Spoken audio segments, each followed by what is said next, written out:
One day I was walking through the Šnipiškės neighborhood of Vilnius, and I noticed how the modern glass skyscrapers of the business district were literally right across the street from old homes. Houses that looked like they belonged in a rural village 200 kilometers away from Vilnius, rather than right beside the capital city's main business area. I posted this simple Instagram video and showed one side of the street and then quickly panned to the other side. As you can see, the wording says, "The absolute fastest way to get from Lithuania's business district to your average Lithuanian village." Yeah, I should have said Vilnius business district, and that was a mistake. But despite this, the video has nearly 8,000 likes and almost 200,000 views. Comments on the video were diverse, ranging from, "This just shows how fast Lithuania's economy has grown," all the way to, "Poor country always looks poor." Now that I live in this area of the city, I thought that it would be a good chance to show you around and discuss just how wildly diverse and strange the Šnipiškės neighborhood actually is. And so with that introduction out of the way, let's get started.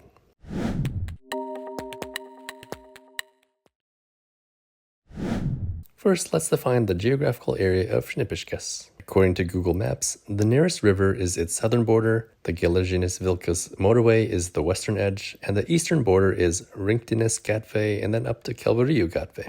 Ozo gatvė cuts it off in the north, with Ozas shopping center just across the road.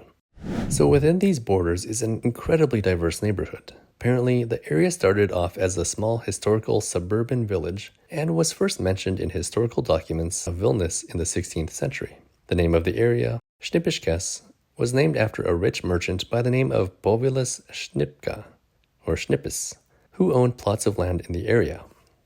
In terms of the prominent buildings in the area, the Cup Shopping Center, pronounced Cup in Lithuanian, dates back to 1974, while the Radisson Hotel was completed in 1983. It wasn't the Radisson when it was first built, and it was actually called the Lietuva Hotel, or Hotel Lithuania. The hotel was intended exclusively for foreign tourists and was the tallest building in Lithuania at the time. In 2003, the shopping center Cup, or Cup, was renovated and was adapted to host events and various types of entertainment. It was most recently renovated in 2021. But in terms of prominent historical establishments still standing, Kalvarijų turgus beats them all. There's no exact date for the beginning of this market, since it operated unofficially for a while, but it's officially mentioned in 1903. As you can probably tell, however, it's the area on the side of Konstitucijos Prospektas that has the most modern commercial buildings. The Europa Mall and Europa Tower were built in the early 2000s, and then if we make our way down the street, the Quadrum buildings popped up around 2016. Interestingly, the Europa Tower building caused some controversy among some of the public because of its interference with the historic skyline of the Vilnius Old Town.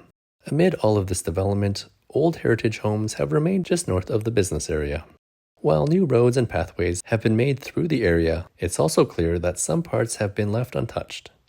I'm not sure if this is purposeful, as if to preserve everything as it was and not disturb the residents, or if it just hasn't been a priority for the city.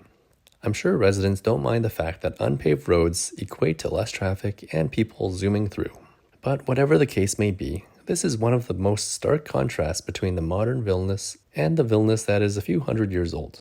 There are of course other parts of Šnipiškės. One area has seen an explosion of new apartment projects in the past 5 years, and another area sees more Soviet apartment blocks. Ultimately though, I find this one particular area of the neighborhood, between the very old and the very new, to be the most interesting. One has to wonder how residents of these old houses feel about the neighborhood around them changing. If you walk by Kalvarijų turgus, or Calvary Market, during normal hours of operation, you'll see old people out on the sidewalk selling fruits, flowers, used houseware, and clothing. This truly feels like you've taken a step back in time to the 1980s or 90s, where every Lithuanian was hustling hard and finding their own way to make a living. I get the sense that these are the same people, now living off government pensions and finding a way to make some extra money while socializing with their longtime friends. I see many homes left in disrepair, left to wither away with time. Don't get me wrong, it has its own special charm to it, but it gives me the sense that some of these homes are lower income. If that is the case, then I wonder how a fast-changing Lithuania is impacting their way of life, especially with middle or upper middle class projects springing up nearby. Well, at least there's no property tax in Lithuania like there is in Canada or the United States, as far as I know. So that's a huge plus. Someone on my Instagram account referenced the house from the Disney film Up as analogous to what's going on in Šnipiškės. I definitely see that happening too. Just to let you know, my boss will be happy to take this whole place off your hands and for double his last offer. What do you say to that? Tell your boss he can have our house. Really? When I'm dead.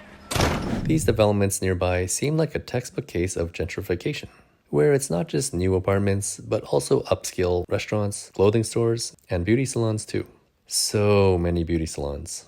Whatever the case may be, I hope it's clear from this video that Šnipiškės really is this strange and stark contrast of old and new buildings, as well as high-income and low-income residents.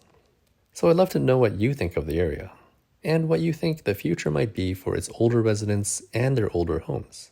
Let me know what you think in the comment section down below. For the Lithuanian word of the day, I'll keep it simple and go with the verb statyti, which means to build. Statyti. Thanks for watching, and I will see you next time.